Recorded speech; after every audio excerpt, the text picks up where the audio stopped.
हरियाणा कांग्रेस की तरफ से पूर्व प्रधानमंत्री राजीव गांधी की पुण्यतिथि हरियाणा कांग्रेस कार्यालय में मनाई गई। इस दौरान हरियाणा कांग्रेस के कई नेता विधायक मौजूद रहे। हरियाणा कांग्रेस के वरिष्ठ नेता आफ्ताब अहमद भी मौजूद रहे। आफ्ताब जी, आप लोग आज हरियाणा कांग्रेस कार्यालय पहुंचे हैं। पूर्व प्रधानमंत्री राजीव गांधी को आप लोगों ने श्रद्धासुमन अपने दिए हैं। आज भारत रत्न और देश के एक ऐसे सपूत जिन्होंने देश को 21वीं सदी में दिशा दी, युवाओं को प्रेरणा दी, चाहे वो उनको मताधिकार का हक था, चाहे पंचायती राज संस्थाओं को जो ताकत दी, जो एक संविधानिक जो है बदलाव करके पंचायत राजों को, चाहे कंप्यूटर का चाहे जो कम्युनिकेशन है, आज जो आईटी का सूत्रपात में देख सकते हो देश में जो बढ़ावा हुआ है, और चाहे वो विदेशों से, चाहे देश में शांति के प्रगति जो उन्होंने फैसले कराए। और मैं समझता हूँ कि एक ऐसी दिशा दी जिसमें आज सशक्त होकर देश पर और दुनिया में आज अपनी लोहा हिंदुस्तान मनवा रहा है। आज उनको हमने एक ऐसे सबूत को अपने विधायक साथियों के साथ मिलके श्रद्धा सुमन दिए, और हम यही कि उनसे प्रेरणा लेते हुए कांग्रेस जन और देशवासी इस देश की एकता अखंडता के लिए और तरक्की पर हमेशा प्रयास करते रहेंगे। यही आज संदेश जो है उनकी इस बलिदान दिवस पे, उनकी शहादत पे हम कांग्रेस जनों को फिर से इस चीज़ के लिए मजबूत करती है, अपने इरादे को फिर संकल्पित करती है, पुनः संकल्पित करती है। सर, पानी के मुद्दे की बात कर लेते हैं। भाखड़ा का पानी हरियाणा को करीब 1 महीने से नहीं मिल रहा था। आज से नया सर्कल शुरू हो गया। भाखड़ा डैम से आज से हरियाणा को पानी मिलना शुरू हो जाएगा। क्या लगता है, जिस तरीके से पंजाब सरकार ने 1 महीना हरियाणा को पानी के लिए तरसाया, कैसा कदम पंजाब सरकार का था? समझता हूँ कि इस हिंदुस्तान के फेडरल स्ट्रक्चर में, जिसमें देश की राज्यों को जो समझौते जो होए पड़े हैं उनको मान्यता देनी चाहिए, और पानी जो है हमारे हिस्से का पानी था हरियाणा का, उसको पंजाब ने जिस तरीके असंवैधानिक तरीके से रोका, और इस बहाने से कि पानी नहीं है, जबकि ऐसा नहीं है, और सिर्फ पंजाब सरकार अपनी विफलताएं जो है, आम पार्टी की विफलताएं जो हैं उससे ध्यान भटकाने के लिए उन्होंने इस बात को किया। और हरियाणा की सरकार की भी कमी रही है।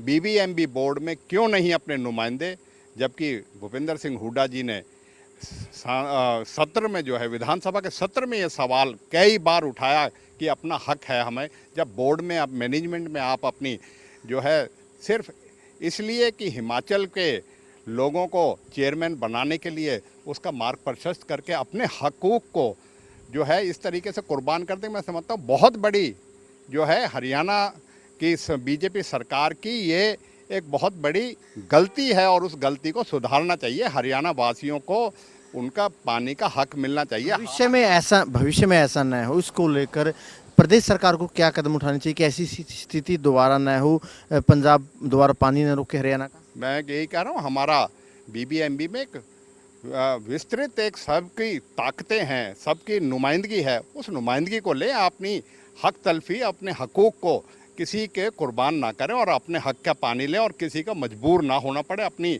भूमिका जो है उसे सक्रिय तौर पे निभाएं, और हरियाणा सरकार अपनी इन गलतियों को स्वीकार करके आगे ऐसी गलती ना हो उसके प्रति कदम उठाए। पंजाब के मुख्यमंत्री तो भाखड़ा नंगल डैम पर जा रहे हैं, जनसभा को संबोधित कर रहे हैं और इसे अपनी जीत बता रहे हैं। और आपने देखा होगा हाईकोर्ट के निर्देश थे, बीबीएमबी कमेटी ने कहा, केंद्र सरकार ने कहा, वो कोई बातें पंजाब सरकार ने, पंजाब मुख्यमंत्री नहीं कि बिना बात का किसी चीज़ का पानी हरियाणा का हिस्सा है और वो मिलता रहा है, मिलता रहेगा। लेकिन अपनी, मैंने कहा ना, पंजाब की आम आदमी पार्टी की सरकार बिल्कुल विफल सरकार है।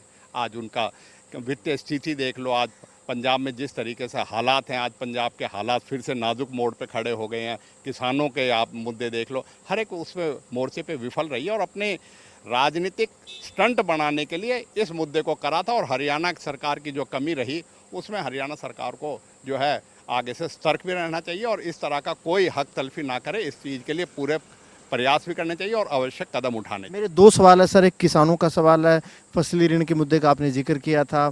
जिस तरीके से जो प्रदेश सरकार की तरफ से फसली ऋण को लेकर पहले आदेश आते हैं, फिर वापस लिए जाते हैं, इसे कैसे देखते हैं? मैं समझता हूँ बीजेपी की नायब सिंह सरकार जो है ना, इस तरह की जो है उनकी सरकार में खामियां होनी जो है, बहुत कई बार आती हैं। तो क्यों आती हैं? सरकार में या तो जो है ये कठपुतली की सरकार तो नहीं है, कहीं और से सरकार चल रही है जिस जो है इस सरकार को अपनी जो चीज़ें हैं, जो पॉलिसी हैं, क्यों ऐसी करनी पड़ती है। उसी दिन जब कांग्रेस ने ये मुद्दा उठाया तो उसके बाद शाम तक ये विड्रॉ कर लिया। इसी तरह के पहले भी मुद्दे हुए हैं।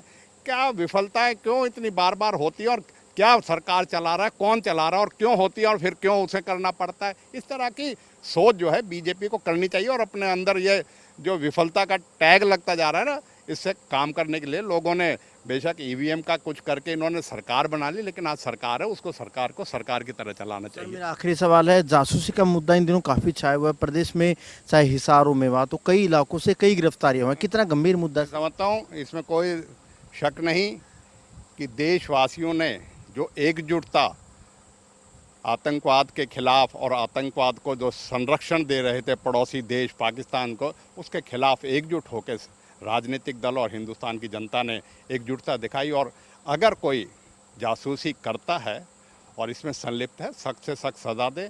हाँ, इस बात का ज़रूर रखें, पुख्ता सबूत भी होने चाहिए और जांच भी गहनता से होनी चाहिए कि जिससे कि पूरी तरीके से इनको सज़ा मिले। ये नहीं कि आज के दिन ये हो रही है और बाद में इस चीज़ को करता जाए। ये देश की आंतरिक सुरक्षा की बात है। हमारी देश के सभी लोगों को विश्वास दिलाना चाहिए सरकार को, प्रदेश सरकार को, कि जो भी ऐसे कदम उठाएगी उसमें पूरी तरीके से इनको दोषी जो हैं उनको सख्त से सख्त सज़ा दिलाएगी। बिल्कुल, कि आफ्ताब अहमद साहब का कहना है कि भविष्य में हरियाणा को भाखड़ा के पानी को लेकर जो फिलहाल स्थिति पैदा हुई थी, ऐसी स्थिति भविष्य में न हो, इसको लेकर प्रदेश सरकार को आगामी कदम उठाने होंगे।